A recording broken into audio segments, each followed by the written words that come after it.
हम भारतीयों को जल्दी आश्चर्य नहीं होता है, लेकिन शायद आपको यह सुनकर आश्चर्य हो कि यूनिवर्सिटी ऑफ तेहरान में वेद और पुराण आज पढ़ाए जाते हैं, और आज ही नहीं बल्कि सदियों से पढ़ाए जाते हैं। शायद आश्चर्य आप में से कुछ को हुआ हो, लेकिन बहुतों को शायद आश्चर्य न हुआ हो, क्योंकि हम ऐसे ही प्राणी हैं। जर्मनी के विद्वान मैक्स मूलर का नाम आप सब ने सुना होगा संभवतः। किसने भी बीए एमए वगैरह की पढ़ाई करी होगी तो मैक्स मूलर का नाम ज़रूर सुना होगा। मैक्स मूलर वो विद्वान थे जिन्होंने आज के सैकड़ों साल पहले संस्कृत सीखी थी, और सीखकर उन्होंने भारत के अध्यात्म ज्ञान यानी वेद पुराण, इन्हें मैं धर्म पुस्तक नहीं कहता हूँ, इन्हें मैं आध्यात्मिक पुस्तक कहता हूँ, वैज्ञानिक पुस्तक कहता हूँ। तो हमारी इस आध्यात्मिक और वैज्ञानिक पुस्तकों का अनुवाद किया था जर्मनी में, जर्मन भाषा में। जर्मनी में 1844 से ही वेद और पुराणों का अध्ययन वहाँ के प्रमुख विश्वविद्यालयों में कराया जाता है। आपको यह जानकर और आश्चर्य होगा कि जो विद्वानों का मानना है, जो एक आंकड़ा है कि आज के दिन पश्चिम में और यूरोप में संस्कृत के जानने वालों की संख्या भारत में संस्कृत के जानने वालों से अधिक है। यानी संस्कृत को पढ़ लेने, समझ लेने और बोल लेने वालों की संख्या हमसे ज़्यादा पश्चिम में और यूरोप में है।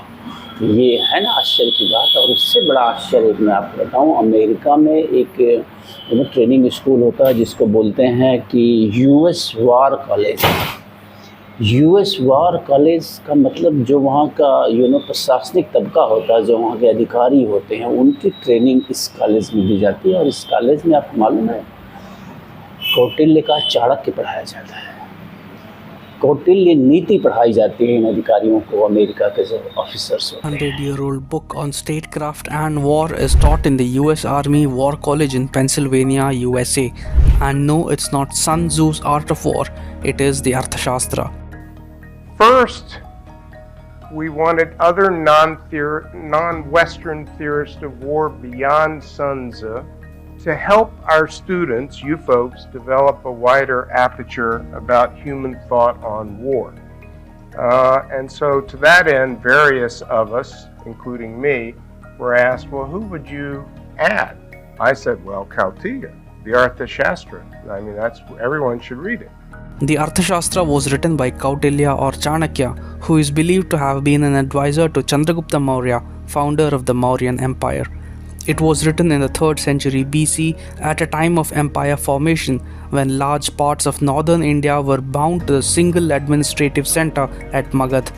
The story of Arthashastra's popularity begins in 1905 in Mysore. In a musty room full of manuscripts in the Mysore Oriental Library, a man rummaging through a heap of palm leaf manuscripts made a startling discovery that would change how India's history was written.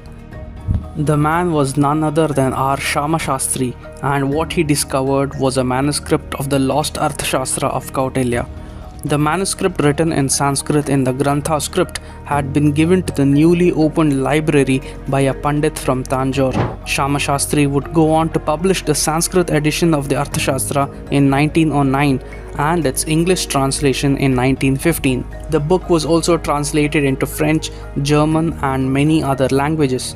In the 1950s, fragments of a North Indian version of Arthashastra were discovered in the form of a Devanagari manuscript in Gujarat. Until its discovery by Shama Shastri, the Arthashastra was believed to be lost and known only through references to it in works of other Sanskrit writers like Dandin and Vishnu Sharma, and even the Greek writer Megasthenes. It was believed that India did not have an indigenous school of thought on politics and statecraft, and that ancient Indians had borrowed political concepts and ideas from the Greeks.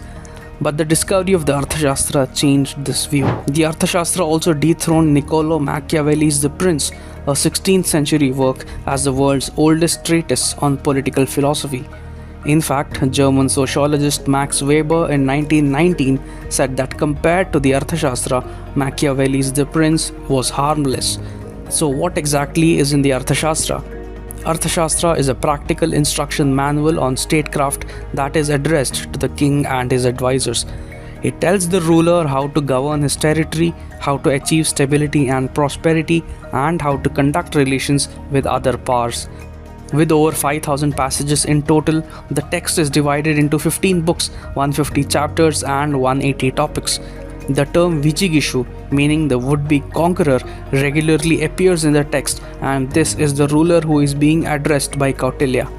Broadly, Kautilya discusses the qualities of an ideal king, the selection of his ministers and other officials, the training of a crown prince, and even the role of the state in keeping the masses happy.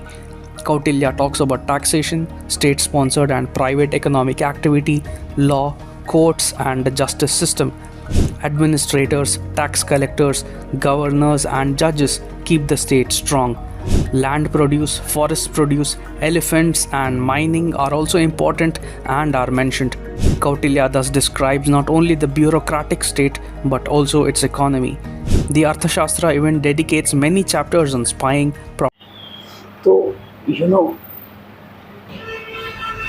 हम आखिर क्यों पीछे रह गए? हमने आखिर अपने अध्यात्म ज्ञान को क्यों छोड़ दिया या विचलित कर दिया या हम इससे दूर हो गए? आज आप देखिए आपके आसपास कितने लोग हैं जो संस्कृत जानते हैं। मैं तो कहूँगा हर किसी को संस्कृत सीखनी चाहिए। जो भी हुआ देश में अब तक, हमारे आध्यात्मिक पुस्तकों को पढ़ के, हमारी इन अध्यात्म वैज्ञानिक पुस्तकों को पढ़ के दुनिया आगे निकल गई। आपने ये जाना ही होगा कि परमाणु बम का आविष्कार करने वाले ओपेनहाइमर साहब, नाम में संभवतः थोड़ा सा गलत पढ़ रहा हूँ, परमाणु बम के जनक का साफ साफ कहना है कि परमाणु बम का आविष्कार उन्होंने ब्रह्मास्त्र, भारत के ब्रह्मास्त्र के बारे में पढ़कर किया। तो ये ताकत थी हमारे अध्यात्म विज्ञान की, लेकिन हमें जानबूझकर साजिशन अपने ही अध्यात्म विज्ञान से दूर कर दिया गया और हम खुशी खुशी दूर होते चले गए। आप एक वीडियो में डालना, इसको देखिए। कोई पाकिस्तानी हिंदू है जिससे पाकिस्तान की पत्रकार जो है बातचीत कर रही है, और उसने कितने बखूबी उजागर किया है कि भारतीय अध्यात्म शास्त्रों की महत्ता आज कितनी अधिक है या फिर सदियों पहले भी कितनी अधिक थी।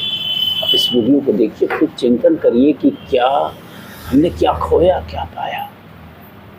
हमने अपनी मातृभाषा संस्कृत को छोड़कर अपनी अपनी ये जो मूल भाषा है, जिस भाषा में, जिसे हम दैव भाषा भी कहते हैं, उसको खो के हमने क्या खोया, क्या पाया। इंस्टीट्यूशंस को परमिशन तो है, पाकिस्तान में तो वो भी नहीं है।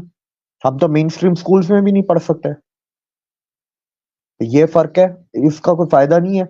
सऊदी अरब में जाके देख लें, आप यूएई में देख लें, लोग वहां पर एक्सेप्ट कर रहे हैं, लोग पढ़ा रहे हैं, हर चीज कर रहे हैं, उनको कोई इशू नहीं है, because they are not inferior to their identity. उनको आइडेंटिटी क्राइसिस नहीं है। उनको पता है वी आर अरब्स, उनको पता है कि अरब्स के बाद वी आर मुस्लिम्स, ठीक है। और उसके बाद उनको पता है कि ये हम एक इंडियन सब कॉन्टिनेंट की हिस्ट्री पढ़ रहे हैं, जिससे हमें बहुत कुछ सीखने को मिलेगा, जानने को मिलेगा, ठीक है। अब अपनी स्किल्स को, तरह तरह की स्किल्स को अपलिफ्ट करने के लिए कुछ मिलेगा। आप यूरोप आ जाए, जापान हो गया, ऑस्ट्रेलिया हो गया, यूरोप हो गया, जो डेवलप कंट्रीज हैं, आपका डेवलप वर्ल्ड है, जो कनाडा हो गया, अमेरिका, इधर इंडोलॉजी होता है। आप मेरे को एक यूनिवर्सिटी पूरी दुनिया में बता दें जहां पर किसी भी कंट्री को स्पेसिफिकली पढ़ाया जाता हो।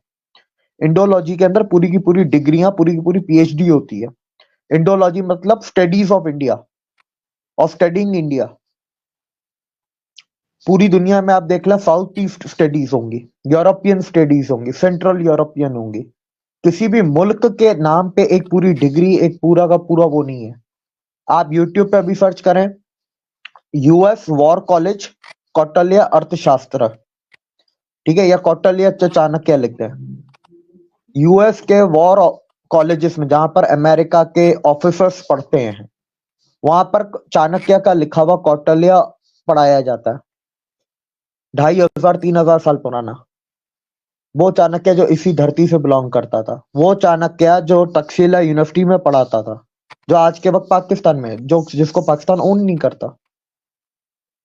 तो ये फर्क है दुनिया में और पाकिस्तान में। दिव्य, कहीं यही वजह तो नहीं है कि आज पूरी दुनिया का तमाम ममालिक, चाहे वो मुस्लिम कंट्रीज ही क्यों ना, उनका ध्यान, उनका रुझान जो है इंडिया की तरफ ज्यादा कंपैरेटिवली पाकिस्तान, हालांकि वो मुस्लिम कंट्रीज है। अभी से नहीं है, ये बहुत पहले से है। अभी ये कि आपको मुस्लिम वर्ल्ड आपको नजर आता है क्योंकि हमारी नजर मुस्लिम वर्ल्ड तक की है, उसके बाद पाकिस्तानियों की नजर बंद हो जाती है, उसके आगे फिर सिर्फ डॉलर होता है।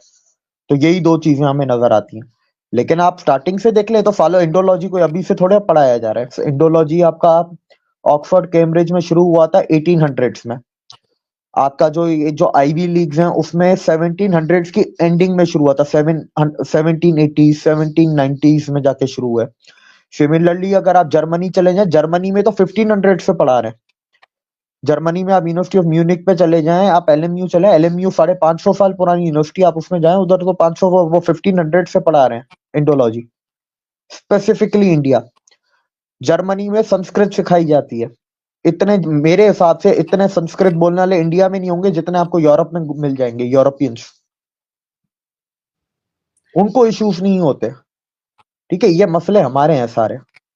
आप यूनिवर्सिटी, आप इतना दूर क्यों जाना, ईरान देख लें, हमारा नेबर है। कहा जाता है कि ईरान बड़ा कट्टर कट्टर है, ये है वो है, ठीक है, वो दूसरी साइड का एक वहाबिज्म था, दूसरा ये इनका शिया वाला है, उनके भी टेररिस्ट ग्रुप्स हैं ईरान जिनको स्पॉन्सर करता है पूरी दुनिया भर में।